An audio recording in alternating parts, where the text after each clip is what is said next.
When it comes to the occult in show business, one most likely thinks of popular films and television shows like Harry Potter, Practical Magic, Bewitched, or American Horror Story, Coven. However, tales of curses, witchcraft, and haunts are not limited to the silver screen or the stage.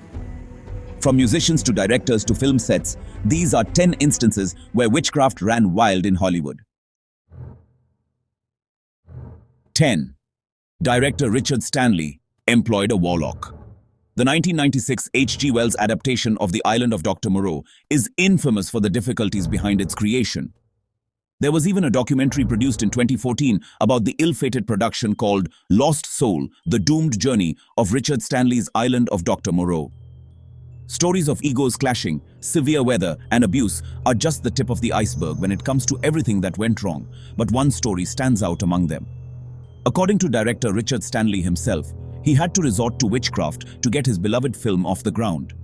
In the aforementioned film, he tells of his desperation to cast legend Marlon Brando in his film. He goes on to explain, "Knowing the odds were stacked against me, I resorted to witchcraft." A friend of his, Dr. Featherstone, known casually as Skip, was a warlock in England and had been known to fix things, to do invisible mending before. Stanley says that at the same time that he went into a major meeting, Skip and his coven performed a blood magic spell that would save the movie. The result of the meeting, and perhaps the spell, was that Brando agreed to do the movie. Unfortunately for Stanley, however, he was fired from the film.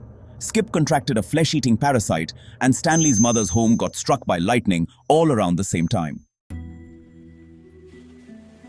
9. Beyoncé was accused of witchcraft in court documents. Of all the accusations to cross a judge's desk, extreme witchcraft and magic spells of sexual molestation are not very likely to appear, yet that's exactly what happened in 2018.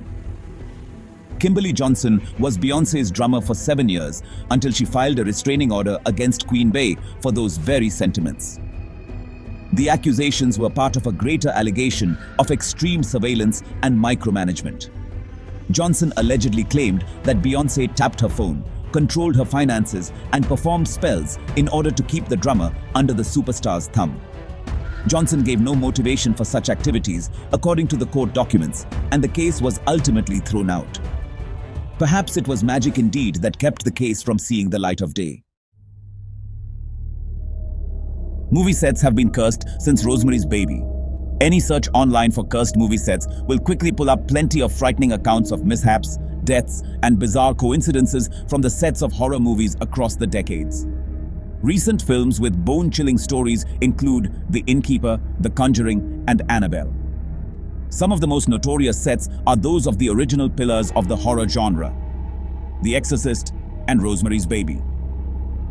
When it comes to The Exorcist, stories of its curse follow it around to this day. There are at least 4 deaths connected to cast and crew members, delays and setbacks, including a fire on set, as well as injuries to cast and crew members. Additionally, moviegoers from the time blame the curse for their visceral reactions, such as when one woman fell and broke her jaw when reacting to the horrors of the film. In fact, she allegedly sued the studio for her injuries, blaming the cursed film. The original cursed movie set, however, goes to the new Hollywood film Rosemary's Baby. Vanity Fair has even dubbed it the most cursed hit movie ever made. Entire articles, including the coverage by Vanity Fair, have been written unpacking the alleged curse of this film. Several people who worked on the set or had a relationship with someone on set died around the making or releasing of the film. The first was composer Krzysztof Komeda, who fell from an escarpment. Another connection is John Lennon, who was shot outside of the Dakota, where the film was shot. Most infamously is the murder of actress Sharon Tate, the pregnant girlfriend of director Roman Polanski. Rosemary's Baby was still in theaters when the Manson family took the lives of Tate and her unborn son. Producer William Castle skirted death, but he was incredibly ill after filming. While he physically recovered, it could be argued he never quite did mentally. In the hospital, he hallucinated about the horrors of the film and upon returning to the working world, never produced another hit. David Bowie was paranoid about black magic. Ziggy Stardust blurred the lines between theater and reality in his personas and performances over the span of his career. The same could be said for his real life, thanks to a serious cocaine addiction and fascination with the occult. During the 1970s, Bowie was living on a diet of milk, cocaine, and cigarettes, inducing cocaine psychosis, which is not unlike schizophrenia. This distortion of reality led to extreme paranoia, including the beliefs that one of his agents was a CIA agent, one of his backing vocalists was a vampire, and a coven of witches was trying to steal his semen for black magic. According to some reports, it wasn't just any coven of witches, but rather a group of practitioners with ties to Led Zeppelin guitarist Jimmy Page. The two music moguls met early on in their careers and bonded over their shared affinity for esoterica and occultism. One such conversation sparked a fear in Bowie that perhaps Page's more advanced knowledge equated to more power. Between this insecurity and the mess the cocaine made of his mind, he believed that Page and his witches were plotting to steal Bowie's semen in order to perform a ritual that would conceive and birth the Antichrist. As magical protection, Bowie allegedly stored his urine in the refrigerator. Since no Antichrist has been born of Bowie's seed, as far as anyone knows, perhaps the protection spell worked. Since their inception, the British rock band Led Zeppelin has been associated with witchcraft and the occult. Even today, there are stories from musicians, both Zepp's contemporaries and those whom they influenced, who perpetuate these mystical associations. There are many legends tied to the band, including Satan worship and satanic messages in their songs. While many of these rumors have been dispelled, they do have roots in truth. For example, their fourth album, Led Zeppelin 4, contains tarot card imagery. It's also no secret that guitarist Jimmy Page was a big believer in the philosophies of occultist Aleister Crowley. While it may be easy to explain many of the legends surrounding the band, it's much harder to do so when others continually attach occult practices to members of the band. Dave Grohl shares in his book The Storyteller that when he was a teenager, he started getting into occultism and in true fanboy fashion, held a seance at a makeshift altar to John Bonham. By the way, if there's any topic in this video that catches your eye, just comment down below and let me know if you want me to make a separate video on it. I'd love to hear your thoughts. Hollywood-based heavy metal band Megadeth ceased playing their song The Conjuring for 17 years due to legitimate instructions for performing hexes on people. Frontman Dave Mustaine believes that all the negative things in his life are due to his experimentation with magic and the occult when he was a teenager, and that particular song was a product of his experience in that realm that he'd rather not return to. Some instructional lyrics include, "Behold, the flames rise from the compass cardinal points, burn the sacred oil, and with the ashes you'll anoint. Arrange the symbols of the wizard and magician, light the candles, place the parchment paper in position. Between its leaves, place the lash from a black cat's eye, a straw of a broom, fold and burn, and centralize." Whether these lyrics can actually aid in hexing is up to the listener. Still, if it's enough to change the band's set list for nearly 2 decades, there might be something to it. "If you're gonna do it right," is a phrase that dads and Wham have been saying for years. And the adage applies to making films and television shows involving witchcraft or the occult. For those who believe in witchcraft and magic, or even producers who believe that others believe, it's important that spells cast, even if just for fiction, are done so correctly and with integrity. Because of this, studios have hired actual practitioners to help with scripts and filming. When it came to crafting the craft, producers hired Dianic Elder Priestess and a member of Coven Ashesh Hekat, as well as Public Information Officer of Covenant of the Goddess, Southern California Local Council, Pat Devin.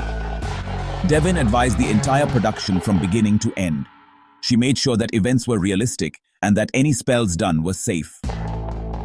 Dylan Bauer had a similar experience when he was hired as a consultant for Mayfair Witches. According to Mystic Dylan, he was presented with the script and was asked to, quite literally, work his magic. If any kind of spell or work needed to be executed, he provided the incantations, herbs, and methodology, as well as his own magic, to make sure everything was achieved beautifully and harmoniously.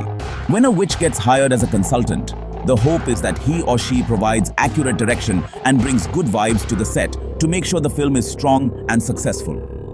In the case of the cult classic Practical Magic, that is not exactly the case. Despite the love the film has now, it was considered a flop upon its release. 25 years later, director Griffin Dunn reveals that the witch who had been hired as a consultant cursed the film over the phone, possibly leading to the failure of the film initially. According to Dunn, the woman they hired demanded more compensation from the studio than what had been agreed upon. When the studio declined her demands, she left a voicemail declaring that she would place a curse upon them before proceeding to speak in tongues. Dunn says that everyone was so spooked by her words that they ultimately decided to pay her off to keep her from wreaking any more havoc on the film. Afterward, Dunn dropped $100 on a new agey exorcism despite his claims that he isn't a believer. As they say, it's better to be safe than sorry. In 2017, Blink-182 member Matt Skiba claimed to have cursed the Fyre festival, at which his band was booked to perform. He is the first to take responsibility for the demise of the event, which included several bands backing out, fans being stranded in Nassau, and the founders of the festival being charged with fraud. Skiba denounced the entirety of the event, saying it's classist and racist, and then they decided to park a bunch of yachts with models to show off in front of those poor people going down there with all your Ferraris and bullshit and yachts. The musician identifies as a pagan and a witch, proudly proclaiming that he used his witchy ways to prevent the event from occurring.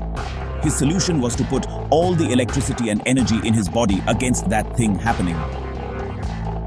Whether Skiba is just that powerful or the disaster was a coincidence is difficult to say. But perhaps one will now think twice about crossing this third of the alkaline trio. In the 1950s, Hollywood was rocked by the glamorous and rebellious Malia Nurmi, also known as Vampira. Her late-night macabre television show was steeped in sex and death, with her arched eyebrows, black hair, thin waist, and primal sensual scream, which she addresses with the line, "Screaming relaxes me so." She was a woman who satirized and criticized the typical mid-century housewife role, something that earned her plenty of criticism and interest. One of those who took an interest in her was heartthrob actor James Dean. According to the tale, the two met and learned they had similar occult interests. While the extent of their relationship remains unknown, the two were close enough that they were inextricably linked by the press. Nurmi allegedly worried about Dean's safety because of his interest in racing cars. As a consequence, he built an altar dedicated to his protection. 7 months later, he died in a car crash. An article published in Whisper magazine in February of 1956, titled "James Dean's Black Madonna, the most chilling and tragic love story in Hollywood history," condemned Vampira as a witch who plotted the young star's tragic death as revenge for unrequited love. Her response? Show up uninvited to a party dressed as a witch in a pointy hat with a bandaged James Dean. The move was scandalous, leaving partygoers aghast in true Vampira fashion. Wow, you guys have made it till the end of the video. And remember, according to YouTube, the best way to help the channel in the algorithm is to watch another one of my videos right after this one. So go ahead and check it out. Thanks for sticking around. See you soon. Until then, peace.